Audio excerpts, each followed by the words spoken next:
What's up, everybody? Tristan Barrocks here, the digital storyteller, and I just want to do a quick tip tutorial. A lot of people have asked me, Tristan, how do you do your color correction? How do you make your videos look so cinematic? What are some of the tips and tricks you can show me so my videos can look a little bit more polished and become sort of that sort of signature that you have for your videos. So I just want to do this quick tutorial, really simple.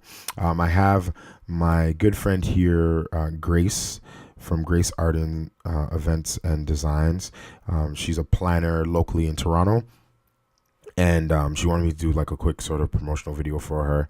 And so we're in the studio space. I have right over here, I have the over off to the side, off to the left, I should say, I have my Aperture 120D, which is a great light. I have a little beauty dish on there, so it's shining on her face. Then over to the right side of the frame, there's actually a giant, almost wall to or ceiling to floor window with natural light, so that's filling in sort of the space behind her and backlighting her. Because she's darker skinned, I need to have something to fill in her face to make sure that there's some dimension and we can see her face properly, and she's well exposed. But I was shooting flat. I was actually shooting in a in a Sony profile, which was the Sony Picture Profile 7 with, I believe it was Cine style or Cine setting 4 or 3 or 4.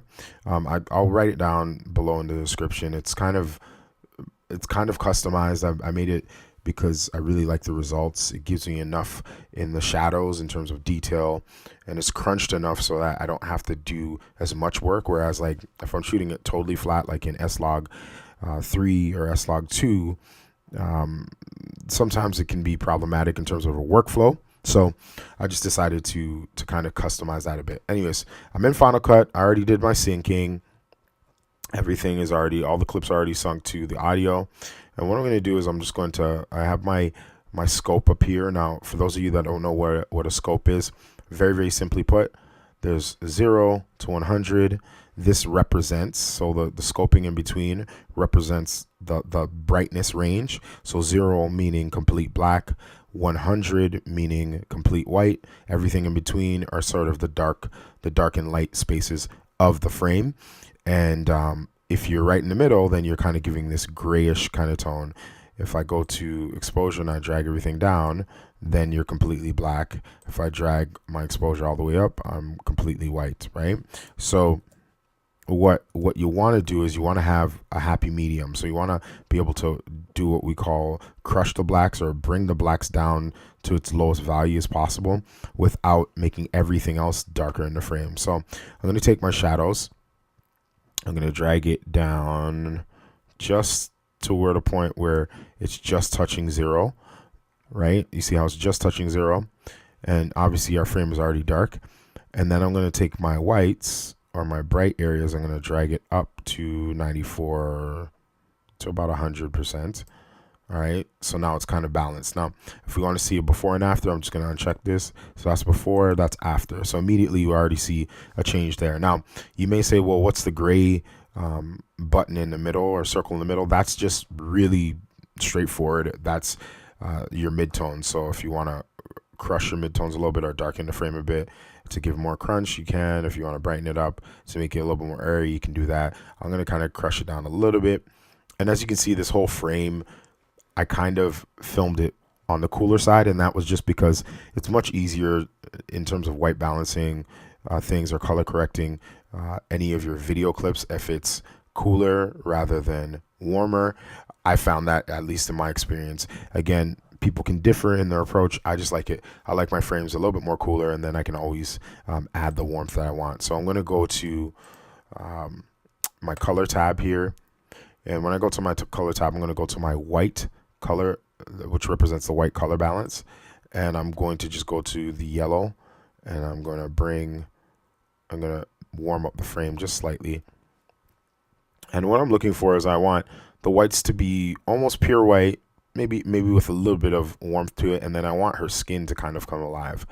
So as I see that, I'm good with that. I'm happy with that. And then also I'm going to take the blacks.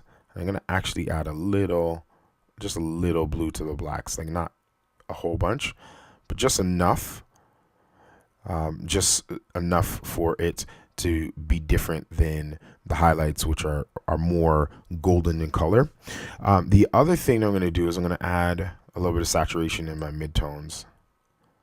Okay, so I haven't done anything else other than added contrast. Did a little bit of color balancing, color mixing, right? So we added contrast and played with our exposure, color mixing, and then now I added saturation to the middle of it. And already, that's before, that's after. Already we're getting really close to our final sort of our final space and the way we want our final look to be.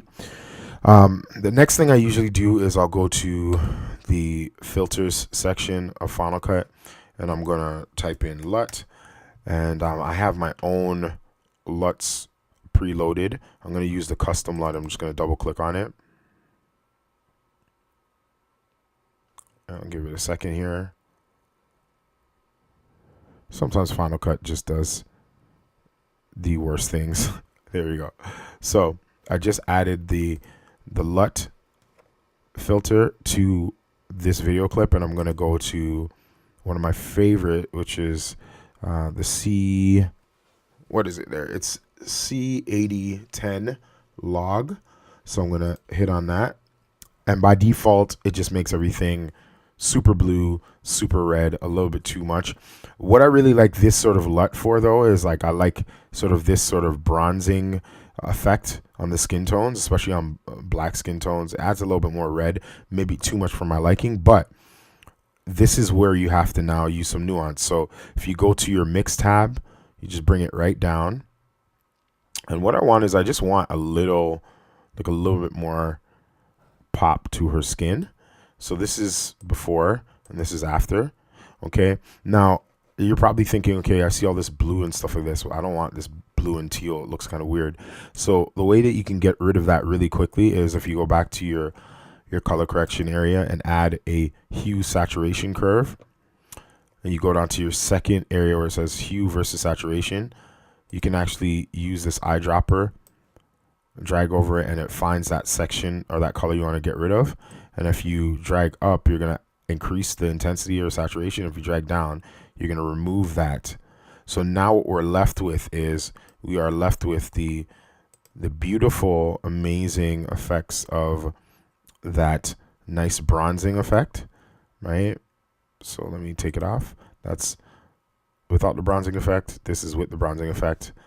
And we don't have to worry about the blue tone as much. And we can always go back to like our color board, and we can, if we want to, we can go into our whites and we can add a little bit more yellow if we wanted to. I don't really like how that's looking, so I'm just going to leave it that way. I may go into my midtones. I may reduce the blue a little bit more, so then the blue is not as prominent. And that's sort of what I would do in terms of kind of creating a certain look. Now, the other things that you can do too is like, okay, so for instance, you may like this sort of look, you may not like it. You can add different types of LUTs that might work a little bit better for you. I personally like this LUT. It just works really well. Again, that's before without any sort of bronzer, and then this is with the bronzer, so the finisher. The other thing you can do in between. Now, when you're in Final Cut, one thing you want to know is Final Cut actually allows you to kind of mix layers together, just like Photoshop or any other program. But the way, whichever effect is on top is kind of the way it's going to be processed. So first it's processing the color board, then it's processing the custom LUT, then it's processing the hue saturation curve 1. Now, let's say, for instance, I wanted to have a little bit more crunch, even more crunch than what I see here. And I see on my scopes that I pretty much exhausted my curve. But let's say I wanted more crunch. I can go back to the color correction area and I can add a color curve. And what I'll do with this color curve is I'm going to actually go and drag this right. I'm going to put this right in between my color board 1 and my custom LUT. And what I'm going to do is I'm going to actually crush my blacks even more. And I'm going to crush my whites even more. Okay? So it's very subtle, but it makes a little bit of a difference. So this is it before, this is it after. Okay? So it's it just makes everything in between pop a little bit more. Or if you want a softer tone, you can go with a softer tone and not add that. But again, that's an option. I'm going to add it in there because I kind of like that. And then lastly, the thing I like sprinkling in there, hopefully it doesn't crash my computer or crash Final Cut, is film convert. I just really like adding a little bit of film grain because it's just my sort of thing, my sort of signature. So film convert, when you add film convert, it adds all these sort of like film emulation filters on top of your video clip. I don't really need the film color. I don't really care about that. I want to keep the color that I have. I just want to have a little bit of grain. So when I talk about film grain, if I move into her face, you can probably see that there's a lot of grain here, and that's because the film grain is at 100%. I usually put it to about between 20 and 24% or 25%, right? And that gives just enough sort of like film texture for my liking. I'm going to go back out, and I have that there. It's great. Also, it adds a little bit of a film curve as well. Film convert does a little film curve. I like keeping the film curve. I'm actually going to go and change to like a Fuji set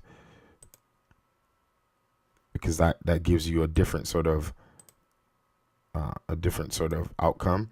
I'm just going to put it to this third Fuji set. The other thing is, when you are using film convert, you want to make sure that you're using the right camera set. So if you're using a full frame camera, which I was using the A7III, then you want to stay under 35mm full frame. If you're using a Super 35, like a FS5, a FS7, a C100, then you want to go under a Super 35 crop sensor, and so on and so forth. So really important because that'll affect the way the actual emulation renders out for you. Okay.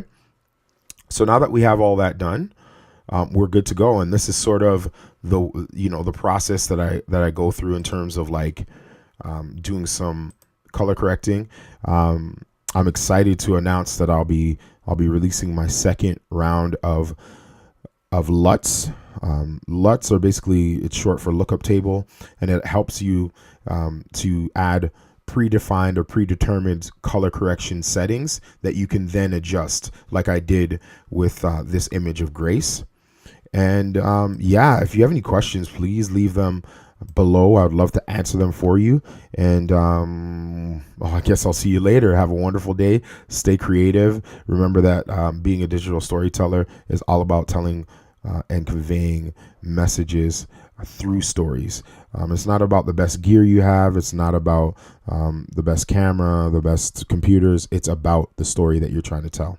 So be great storytellers, and any way that I can help, I will. Peace.